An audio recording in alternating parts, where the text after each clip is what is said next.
We have a big breaking news coming in. The Iran war just got a lot bigger.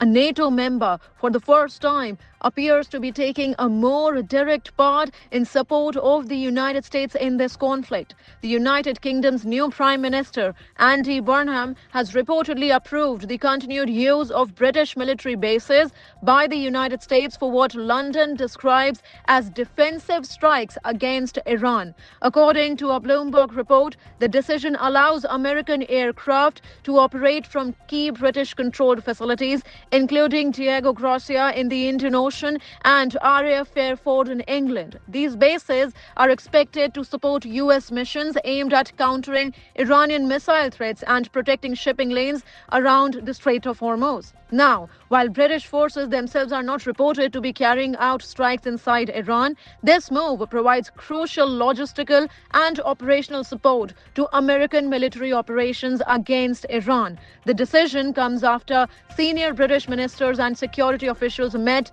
to review London's Iran policy following the latest escalation in the conflict. According to officials familiar with those discussions, the government agreed that there would be no change in Britain's support for U.S. operations, and newly appointed Prime Minister Andy Burnham endorsed that decision after taking office. The development is significant because it signals continued coordination between Washington and London, a NATO nation, at a time when the conflict is rapidly expanding, at a time when Donald Trump has publicly reprimanded NATO nations multiple times for not having an active role in the Iran war. U.S. President Donald Trump has repeatedly promised to maintain military pressure on Iran, while Tehran has warned that countries assisting U.S. operations could face consequences if the conflict widens. So what we know so far is that UK is now under Iran's radar. The use of Diego Garcia base is particularly noteworthy. The remote military base has long been one of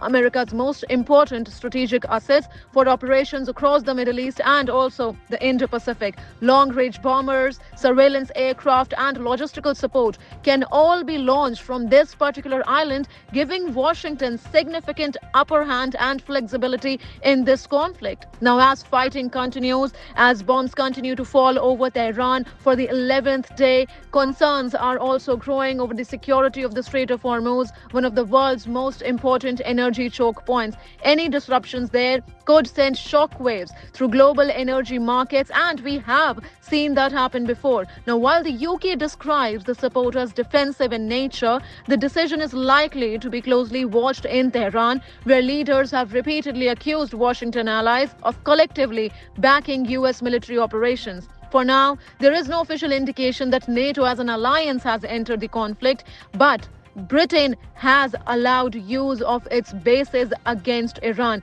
The Iran war is clearly evolving, and every new decision by major powers raises fresh questions about whether this conflict could spread even further across the region. We will continue tracking every development on the story. Stay with us for more on this.